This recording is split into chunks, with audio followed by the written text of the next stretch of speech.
एक राजा हुआ जिसका नाम था सत्राजित। उसके पास ऐसी मणि थी, भगवान सूर्य की कृपा से ऐसी मणि उसे प्राप्त थी कि वो मणि रोज 8 भार सोना देती थी, रोज। अब महाराज उसके चर्चे हो रहे थे। एक दिन भगवान कृष्ण पहुंच गए। ठाकुर जी ने कहा, सत्राजित हम तुम्हारे यहाँ कुछ मांगने आए। उसने कहा कि मांगो, प्राण मांग लो। भगवान ने कहा तुम्हारे प्राण नहीं चाहिए, तुम्हारे प्राण बचाने आए। कैसे बचेंगे प्राण? भाई तुम्हारे मणि की बड़ी चर्चा है, वो मणि तुम मुझे दे दो, नहीं तो कभी ना कभी कोई तुम्हें मार के वो मणि ले जाएगा। अच्छा, अब इसने जैसे ही सुना कि भगवान मणि मांग रहे हैं, लगा नाटक करने। धनवान से धन मांग लो तो महाराज लगता है कि उसके प्राण मांग लिए। धनवान जो होता है ना, वो धन नहीं दे सकता, प्राण दे देगा। बहुत सारे ऐसे धनवान लोग हैं, धन बहुत है पर धर्म के नाम पर 1 रुपया नहीं लगाएंगे। लेकिन जिसके पास कम धन रहता है, उसके भीतर बड़ी भावना होती है सेवा की, धर्म की, और वो थोड़े थोड़े ही पैसे जोड़ करके, थोड़े थोड़े धन इकट्ठे करके वो भगवान की सेवा में समर्पित करता है।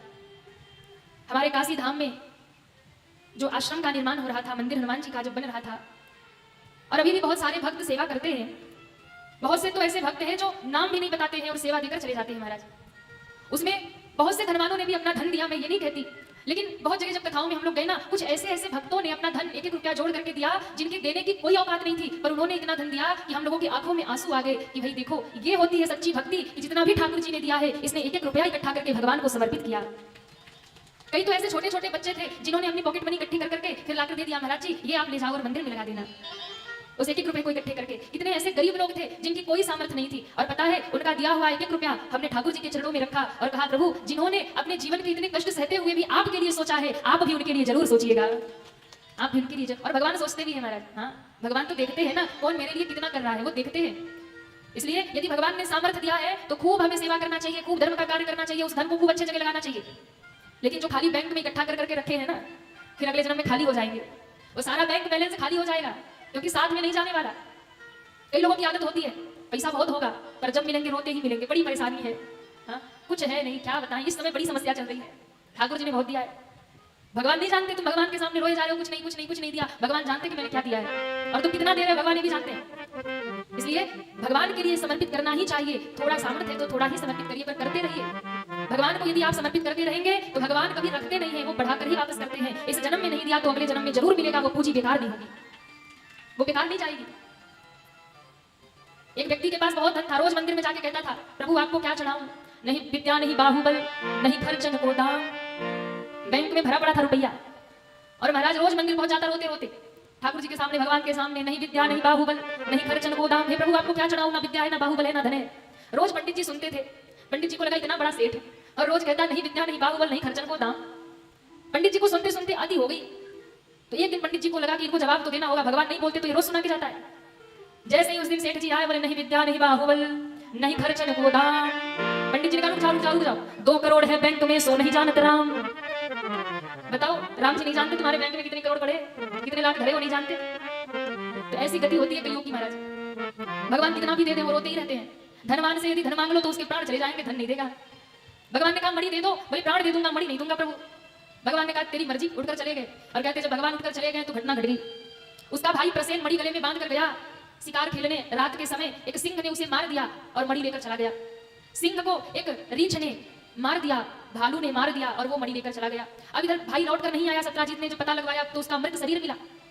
भाई लौटकर नहीं आया तो इसने अफवाह फैला दी। उसने कहा वो ना हो द्वारिकाधीश ने मणि चुराई है, वो आए थे मणि मांगने, मैंने नहीं दिया था तो मेरे भाई को मार दिया और मणि चुरा लिया। पूरे द्वारिका में ये चर्चा हो गई कि कन्हैया ने मणि चुराया। अब देखिए दुनिया वाले जो होते हैं ना, ये बड़े खतरनाक होते हैं।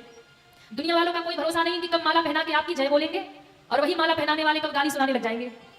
इसलिए दुनिया जब वाह वाही करे ना, वाह भैया आप तो बड़े मान, तो बड़े फूल मत जाना, यही जय जयकार करने वाले कब गाली सुनाएंगे कोई भरोसा नहीं है, कब निंदा करने लग जाएंगे कोई भरोसा नहीं है। भगवान के कानों तक आवाज पहुंची कि द्वारिका वाले भी कहीं ना कहीं ये मानते हैं कि कन्हैया नहीं मणि चुराया है, कृष्ण नहीं मणि। कोई तो कहता है बचपन से ही चोर ठहरा, बचपन में माखन चुराता था, चीर चुराता था, अब बड़ा हो गया तो मणि चुरा रहा। कहते हैं जिस दिन ये खबर भगवान के कानों में पड़ी, आज भगवान को बहुत कष्ट हुआ। इसके पहले भगवान को चोर कहा गया था लेकिन भगवान को दुख नहीं हुआ था। भगवान को रणछोड़ कहा गया था पर भगवान को दुख नहीं हुआ था। भगवान ने कहा मुझे रणछोड़ कहा गया, मुझे दुख नहीं हुआ क्योंकि मैंने धर्म की स्थापना के लिए रण छोड़ा था। मुझे बचपन में भी माखन चोर कहा गया, चीर चोर कहा गया, मुझे चोर कहा गया, मुझे दुख नहीं हुआ, लेकिन आज कन्हैया को बहुत दुख हुआ। क्यों दुख हुआ? भगवान भगवान ने कहा मुझे चोर कहा गया, मुझे इस बात का दुख नहीं है, पर मुझे किसी के धन के चोरी का आरोप लगाया गया, इस बात का दुख है। मैंने माखन चुराया, सबने मुझे माखन चोर कहा, मुझे बहुत अच्छा लगा, मुझे दुख नहीं हुआ। लेकिन आज मुझे मणि की चोरी का, धन की चोरी का कलंक, झूठा कलंक लगा, इसलिए ये मुझे बहुत दुख दे रहा है, क्योंकि मैं प्रेम से गोपियों का माखन चुरा लिया, माखन चोर कहाया, मुझे अच्छा लगा, पर किसी का धन हरण करके, किसी का धन चोरी करके बैठ जाऊं, ये मैं कभी नहीं कर सकता। भगवान को लगा कि झूठा कलंक लगा तो इसे मिटाना पड़ेगा। भगवान ने जाके सत्राजित राजा को कहा कि क्या कह रहे हो तुम? मैंने तुम्हारी मणि चुराई, चलो तुम मेरे साथ, तुम्हारी मणि की खोज मैं करूंगा, क्योंकि मैंने तुम्हारी मणि नहीं चुराई है। अब सोचिए कि दुनिया भगवान को भी जब नहीं छोड़ी तो हम लोगों को क्या छोड़ेगी? भगवान को ही दुनिया वालों ने जब चोरी का कलंक लगा दिया, भगवान को ही जब नहीं छोड़ा, तो हम और आप, यदि दुनिया हमें कुछ ऐसा करती है तो हमें भी दुखी नहीं होना चाहिए, डटकर सामना करना चाहिए। चलो भाई, जब भगवान को भला बुरा कह दिया तो हम कौन से बड़े घराने से आते हैं। अब यहाँ पर भगवान गए ढूंढते ढूंढते, सत्राजित राजा को लेकर गए, उसके भाई का मरा हुआ शरीर मिला, आगे बढ़े, पद चिन्ह शेर के मिले, आगे बढ़े तो शेर मरा हुआ मिला, उसके आगे रीछ के पांव के निशान मिले, और आगे गए तो उस रीछ का जो पैर का निशान था वो एक गुफा में प्रवेश कर रहा था। भगवान ने कहा वो ना हो, मणि गुफा में है। सब मणि खोजने के लिए गुफा में गए, सब बाहर खड़े हो गए, बोले हम नहीं जाएंगे मरने, भीतर पता नहीं कौन होगा।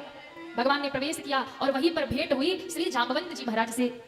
जामवंत जी ने भगवान को नहीं पहचाना, पर भगवान ने पहचाना था। जामवंत जी भगवान से युद्ध करने लगे, क्योंकि एक कन्या जो जामवंत जी की कन्या थी वो मणि से खेल रही थी। भगवान मणि लेकर जाने लगे, कन्या जोर जोर से रोने लगी। जामवंत जी आके भिड़ गए, लगे युद्ध करने। 27 दिनों तक युद्ध हुआ। कितने दिनों तक? 27 दिनों तक भगवान ने युद्ध किया महाराज। जामवंत जी भी तो कम बलवान नहीं थे ना। 27 दिन तक भगवान ने युद्ध किया, तब जाकर भगवान ने जामवंत जी को धरती पे पटक दिया और अपना चरण उठाया। ज्यों चरण उठाया भगवान ने, जामवंत जी ने भगवान के चरणों में बने चिन्ह का दर्शन किया, समझ गए कहीं ना कहीं मेरे भगवान है। दोनों हाथ जोड़ लिया और ज्यों दोनों हाथ जोड़ा, भगवान ने अपना चरण ऊपर रोक लिया। भगवान ने कहा क्या हो गया? जामवंत जी ने कहा प्रभु क्षमा करिए प्रभु, मैं आपकी शरण में हूँ, मैं आपको पहचान नहीं पाया। यदि मैं सत्य कह रहा हूं तो आप मेरे भगवान हैं। जामवंत जी ने कहा कि आप हैं कौन? क्योंकि जैसे चरण आपके हैं वैसे ही चरण मेरे भगवान राम के थे। क्या आप मेरे राम हैं जो रूप बदल के आए हैं, दूसरा अवतार लेकर आए हैं? भगवान मुस्कुराए, अपना पैर पीछे कर लिया। भगवान ने कहा जामवंत जी चलो, 28वें दिन पहचान तो लिया आपने, आज पहचाना आपने मुझे। जामवंत जी रोने लगे, अरे प्रभु आपने मेरे साथ युद्ध क्यों किया? मैं आपको नहीं पहचान पाया, पर आप तो मुझे पहचानते थे ना। भक्त और भगवान की लड़ाई अच्छी लगी आपको। मैं अज्ञानी आपके साथ 28 दिन तक लड़ता रहा, आपने मुझे बताया नहीं, पहले दिन बता देते कि मैं भगवान हूं, मुझसे अपराध नहीं होता, मैं आपसे युद्ध कर बैठा। तब कन्हैया मुस्कुराए, बोले ये तो आपकी ही इच्छा थी। क्यों? रामातल में जब राम जी और रावण का युद्ध हो रहा था, जामवंत जी बड़े शक्तिशाली थे महाराज। ये सतयुग से चले आ रहे थे, सतयुग में भी थे, त्रेता में भी थे, द्वापर में भी थे, बल कम नहीं था। द्वापर में भी जब युद्ध किया भगवान से तो 27 दिन तक युद्ध करते रह गए, तब भगवान को पछाड़े, इतने बलशाली। त्रेता में और बल था, सतयुग में और बल था। तो त्रेता युग में इनको इतना बल था कि एक दिन जब रावण युद्ध करने आया तो इन्होंने अपने पांव के अंगूठे से हल्की सी टक्कर मारी थी रावण को, क्रोध में आके, और ज्यों इन्होंने टक्कर मारी सोई रावण रथ सहित उड़ा और जाके लंका में गिरा। राम जी ने देखा, सोई देखते रह गए, बोले इस रावण के सामने कोई टिक नहीं पाता, बड़े बड़े योद्धा देवता नहीं टिक पाते। ये जामवंत जी गेंद की तरह उछाल दिए, सीधा रथ से फेंक दिया, लंका में गिरा जाके। अब राम जी को चिंता हुई कहीं ऐसा ना हो कि हमको मारने से पहले जामवंत जी ही रावण को समाप्त कर दे, सारी लीला ही बिगड़ जाएगी, कहीं ऐसा ना हो कि यही मार दे। राम जी ने कहा बाबा जामवंत मंत्री अति बूढ़ा, सबसे उम्र दराज यही है, कहा आप तो बस सलाह दीजिए, मंत्रणा कीजिए, युद्ध मत कीजिए, युद्ध हम कर लेंगे। अब जामवंत जी को बिठा दिया, ये बैठ करके सबको सलाह देते, मंत्रणा देते, पर युद्ध नहीं कर पाते। रावण मर गया, जब मारा गया सब प्रसन्न थे, सब जय जयकार कर रहे थे, बोली राजा रामचंद्र भगवान की जय हो। जामवंत जी उदास बैठे थे। राम जी ने कहा ओ जामवंत जी हम विजयी हो गए, आप प्रसन्न नहीं है क्या? अरे हमारी विजय हो गई, आप खुश नहीं है? बोले प्रसन्न हूं प्रभु मैं तो, पर थोड़े उदास दिख रहे हैं। कहा प्रभु उदास तो बस इसीलिए हूं कि आपने मुझे लड़ने नहीं दिया, युद्ध करने नहीं दिया, युद्ध की इच्छा मेरे मन में रह गई। अब जामवंत जी ने भगवान से कह दिया कि प्रभु एक काम करिए, रावण से तो आपने मुझे लड़ने नहीं दिया, आइए आप ही हमसे दो हाथ कर लीजिए, हम लड़ लेते हैं। राम जी ने कहा क्या कह रहे हैं, हम तो मर्यादा पुरुषोत्तम राम बन के आए हैं, और मर्यादा का पालन करते करते हम यदि आपसे युद्ध करने लगेंगे तो अच्छा नहीं लगेगा, बाप और बेटे का युद्ध शोभायमान नहीं होगा, मर्यादा के विपरीत है। जामवंत जी ने कहा फिर मेरी इच्छा का क्या, मुझे तो आपने लड़ने दिया नहीं रावण से। जामवंत जी को वरदान दे दिया भगवान ने, कहा चिंता मत करो, इस अवतार में मर्यादा पुरुषोत्तम बन के आया हूँ, युद्ध नहीं करूंगा, पर अगले अवतार में द्वापर में जब कृष्ण बनूंगा, लीला पुरुषोत्तम बन के आऊंगा, तब मैं लीला करूंगा, आपसे जम करके युद्ध करूंगा, जब तक युद्ध करोगे तब तक लड़ूंगा। और वही इच्छा पूरी करने के लिए आज 27 दिन भगवान लड़े, 28वें दिन अपना रूप दिखाया कि अब पहचान लो मैं वही राम हूँ। जामवंत जी ने कहा प्रभु मैंने तो उस समय ऐसे ही कह दिया था, पर आप सच में पूरी करने आ गए इच्छा। अब भगवान का दर्शन करके जामवंत जी अति प्रसन्न है, पर जामवंत जी ने कहा कि प्रभु ये आपका जो रूप है ना, ये मुझे अच्छा नहीं लग रहा है। क्यों? ये मोर मुकुट, ये बांसुरी, ये चंचल नेत्र आपके, ये अच्छे नहीं लगते मुझे। कि मुझे तो मेरे राम प्यारे लगते हैं, सीधे साधे, सरल, धनुर्धारी, धनुष बाण धारण किए हुए। ये आपका चंचल रूप मेरे मन को नहीं भा रहा, क्योंकि मुझे तो आदत है धनुर्धारी राम के दर्शन करने की। मुझे आदत नहीं है ये बांसुरी बंसी वाले कृष्ण की। इसलिए मुझे राम जी की गंभीरता अच्छी लगती है, राम जी की वीरता शौर्यता अच्छी लगती है, राम जी की धीरता अच्छी लगती है। कृष्ण की चंचलता मेरे मन को नहीं भा रही है। तो प्रभु एक काम करिए ना, एक बार मुझे राम रूप का दर्शन करा दीजिए, मुझे मेरे राघवेंद्र सरकार उस धनुर्धारी राम के रूप का दर्शन करा दीजिए। देखिए द्वापर में भी फिर राम का अवतार हुआ था। जामवंत जी के लिए द्वापर में भगवान ने रामावतार लिया, और कलयुग में तुलसीदास जी के लिए फिर कन्हैया ने राम का रूप लिया। इसलिए हम कह सकते हैं कि राम जी तीनों युग में आए। राम जी त्रेता में भी आए, राम जी द्वापर में भी आए, और राम जी कलयुग में भी आए। और भगवान तो भक्तों के अधीन रहते हैं ना, भक्त जब जैसा चाहता है भगवान वैसे बन जाते हैं। द्वापर में जामवंत जी के कहने पर कृष्ण राम बने, राम के रूप में प्रकट हुए, राम अवतार फिर हुआ। और कलयुग में भी राम जी प्रकट हुए। कब प्रकट हुए? कहा गोस्वामी तुलसीदास जी महाराज जब वृंदावन गए तो वृंदावन में सब कन्हैया के दर्शन कर रहे थे। बड़ी सुंदर छवि, बड़ा सुंदर श्रृंगार कन्हैया का हुआ था। और जैसे ही उस श्रृंगार का दर्शन किया, सब लोग प्रणाम कर रहे थे, सब लोग कन्हैया को प्रणाम कर रहे थे, पर तुलसीदास जी प्रणाम ही ना करें। सब संतों ने कहा अरे बाबा कन्हैया को देखो ना कितने सुंदर लग रहे हैं, आप प्रणाम नहीं करते, आप लगता है आपके मन में भक्ति की भावना हट गई, अभिमान आ गया है, आप प्रणाम नहीं कर रहे। गोस्वामी जी ने कहा ऐसी बात नहीं है, मेरा मन तो धनुर्धारी राम में रमा रहता है। कन्हैया की छवि बहुत सुंदर है, मैं नहीं कहता, लेकिन मेरा मन नहीं हो रहा, ये छवि मेरे मन में बैठ नहीं रही है। भक्त जो होता है वो अपने इष्ट का दर्शन हर जगह करता है, और जिसके मन में एक भगवान सदैव विराजते हैं, यानी एक इष्ट में ही आपकी निष्ठा होनी चाहिए। कन्हैया को देख करके गोस्वामी तुलसीदास जी महाराज ने कहा मैं क्या कहूं, का बरनऊ छवि आपकी भले विराजो नाथ। आपकी छवि का मैं क्या वर्णन करूं, अद्भुत श्रृंगार है, अद्भुत शोभा हो रही है, पर मैं अपने मन का क्या करूं, मेरा मन तो धनुर्धारी राम में रमा है। का बरनऊ छवि आपकी भले विराजो नाथ, पर तुलसी मस्तक तब झुके जब धनुष बाण लो हाथ। तुलसी मस्तक तब झुके जब धनुष बाण लो हाथ। प्रभु मेरा तो मस्तक तभी झुकेगा जब बांसुरी हटा करके धनुष बाण ले लोगे। सब जितने भी वहां के महंत संत सब कहने लगे कि बड़े महात्मा बनते हैं, बड़े पुजारी बनते हैं, बड़े भगत बनते हैं, इनके लिए भगवान राम बनेंगे। लेकिन धन्य है गोस्वामी जी की निष्ठा, जो इतना कहा कि का वर्णऊ छवि आपकी भले विराजो नाथ, पर तुलसी मस्तक तब झुके जब धनुष बाण लो हाथ। उसी समय बांसुरी छिपाकर कन्हैया धनुष बाण लेकर प्रकट हो गए। बोले रामकृष्ण भगवान की जय हो। आज भी वृंदावन में वो मंदिर है जहाँ बांसुरी छिपी है और धनुष बाण लेकर कन्हैया खड़े महाराज। जो धनुष बाण लेकर के खड़े हुए गोस्वामी तुलसीदास जी महाराज ने जय हो राघवेंद्र सरकार की, राजा रामचंद्र भगवान की जय हो। गोस्वामी जी ने प्रणाम कर लिया। भक्तों के लिए भगवान क्या नहीं करते। अरे भगत जैसा चाहता है भगवान वैसे बन जाते हैं, जैसे भगत नचाता है वैसे वो नाचते हैं। पर एक बार उनके बनके तो देखो। हाँ जामवंत जी ने कहा मुझे मेरे राम का दर्शन करना है, बांसुरी छिपाकर उसी समय उसी गुफा में कन्हैया धनुष बाण लेकर राम रूप में प्रकट हो गए। बोलिए रामचंद्र भगवान की जय हो। इसलिए भगवान को कुछ करना नहीं है, कभी राम बन जाएंगे, कभी श्याम बन जाएंगे, कभी शिव बन जाएंगे, है तो एक ही। भेद नहीं करना कि राम कृष्ण शिव सब अलग अलग है, सब एक है। बस आपके देखने की भावना है, आप किस भाव से देखते हो, किस भाव से पुकारते हो। कभी राम बने के कभी श्याम बने के चले आना प्रभु जी चले आना। वो कभी राम बने के कभी श्याम बने के चले आना प्रभु जी चले आना। कभी राम बने के कभी श्याम बने के चले आना प्रभु जी चले आना। कभी राम बने के कभी श्याम बने के चले आना प्रभु जी चले आना। कभी राम बने के कभी श्याम बने के चले आना प्रभु जी चले आना। इसको किसको दर्शन करना भाव में बुढ़े हाथ हरि बोल जय हो।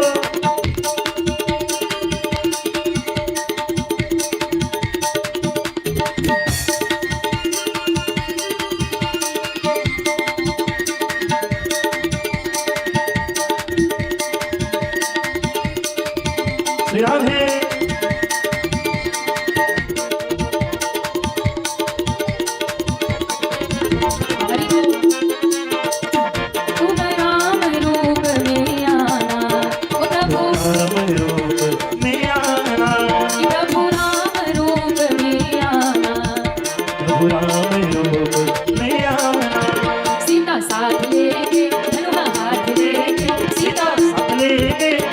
हाथ लेके चले आना प्रभु जी चले आना।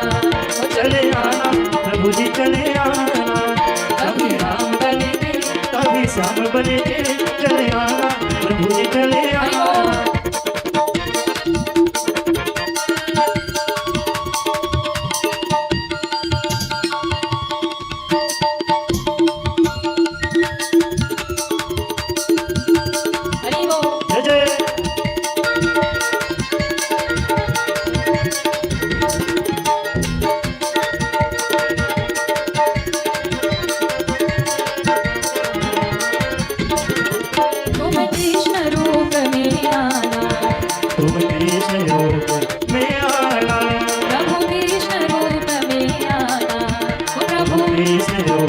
ले आना। कैसे आना? राधा साथ लेके मुरली हाथ लेके, राधा साथ लेके मुरली हाथ लेके चले आना प्रभु जी चले आना, ओ चले आना प्रभु जी चले आना। कभी राम बनेंगे कभी श्याम बन के चले आना प्रभु जी चले आना। राधे। जय जय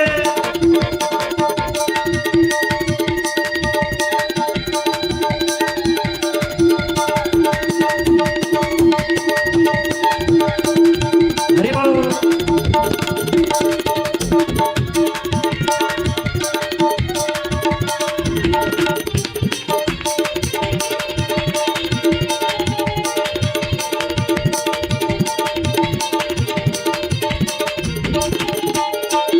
और तुम विष्णु रूप में आना, तुम विष्णु रूप में आना।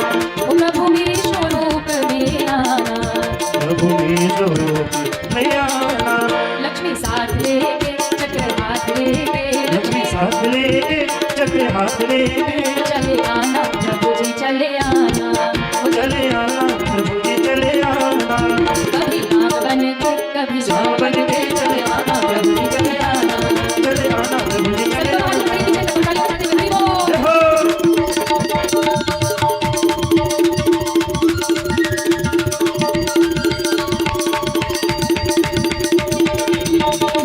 श्री राधे।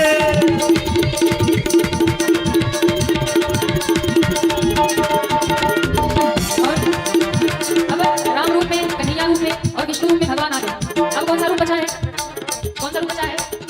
तुम शिव के रूप में आना, तुम शिव के रूप में आना। ओ प्रभु शिव के रूप में आना, प्रभु शिव के रूप में आना। कैसे आना? गौरा साथ लेके, जय हो।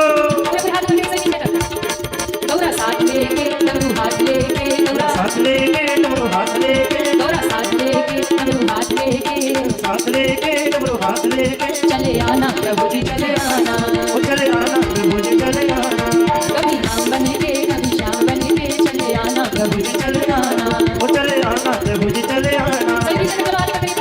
कभी राम बनेंगे कभी श्याम बनेंगे, चले आना प्रभु जी चले आना। चले आना प्रभु जी चले आना। चले आना प्रभु जी चले आना। चले आना प्रभु जी चले आना। चले आना प्रभु जी चले आना। चले आना प्रभु जी चले आना। चले आना प्रभु जी चले आना।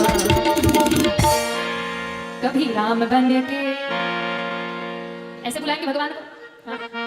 अरे घर में हो अधियाल तो फिर मेहमान कहाँ से आए, और मन में हो अभिमान तो फिर भगवान। इतने धीरे से बुलाओगे तो बिना भाव के तो मेहमान भाग जाते, भगवान कहाँ से आएंगे? उठाइए पूरे पूरे हाथ और बुलाइए भगवान को। कभी राम कभी चले आना, हो कभी राम। भगवान को कहाँ से जाएंगे? दोनों हाथ पूरे पूरे। तुम शिव के रूप में आना, तुम रूप में आना। गौरा साथ लेके डमरू, गौरा डमरू चले, वो कभी कभी चले आना। तुम राम रूप में आना, प्रभु राम रूप में आना। प्रभु राम रूप में आना, प्रभु राम रूप में आना। सीता सीता हनुमान, वो हनुमान करो हाथ में पूरे पूरे। चले आना प्रभु जी चले आना, तो कभी राम बनेंगे कभी श्याम बनेंगे, चले आना प्रभु जी चले आना। चले आना प्रभु जी चले आना। ओ चले आना प्रभु जी चले आना। बोले रामचंद्र भगवान की जय हो। कृष्ण कन्हैया लाल की। जय हो। जामवंत जी ने कहा प्रभु क्यों आए हैं? तो कहा मणि लेने आए हैं। मणि तो बेटी को दे दिया, अब बेटी को भी ले जाओ और मणि को भी ले जाओ। सोई उसी समय अपनी कन्या जामवंती का विवाह भगवान के साथ कर दिया। बोली जामवंती मंगल भगवान की। जय हो। अब भगवान मणि लेकर लौटे, सत्राजीत को वापस दिया तो सत्राजीत बड़ा लज्जित हुआ। अब वही दुनिया वाले जो भगवान को गाली सुना रहे थे, सत्राजीत को गाली देने लगे कि देखो देखो भगवान के ऊपर मणि का आरोप लगाया, कन्हैया कभी ऐसा कर सकते हैं? भगवान ने कहा दुनिया वालों की दोहरी नीति है, मणि नहीं मिलती तो सब मुझे चोर कहते हैं, मणि मिल गई तो सत्राजीत उल्टा सीधा कह रहे हैं। सत्राजीत बड़ा लज्जित हुआ। उसकी एक कन्या थी सत्यभामा, उसने अपनी कन्या का विवाह भगवान से कर दिया अपनी लाज बचाने के लिए, और दहेज रूप में मणि भगवान को समर्पित कर दिया। बोलिए सत्यभामा मंगल भगवान की।